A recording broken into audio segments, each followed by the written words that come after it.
Wow, এবার channel I news জানালো কালা জাহাঙ্গীর সিনেমায় শাকিব খানের নায়িকা ওপার বাংলার মধুমিতা সরকার একেবারেই না।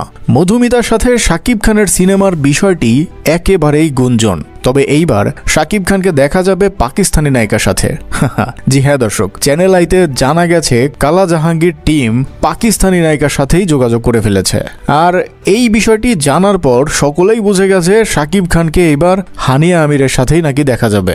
হানিয়া আমির কিন্তু ইতিমধ্যে ভারতেও সর্দারজি 3 নামে সিনেমায় কাজ করে ফেলেছেন, আর তাই এটা তো নিশ্চিত যে তাকে মেগাস্টারের সাথে দেখা এখন শুধু সময়ের ব্যাপার। সকলেই এক্সাইটেড শাকিব খানের সাথে পাকিস্তানের এই কিউট অ্যান্ড সুন্দরী নায়িকার একসাথে দেখার জন্য। এই বিষয়ে দ্রুতই মুখ খুলবেন শাকিব খানও তার টিম।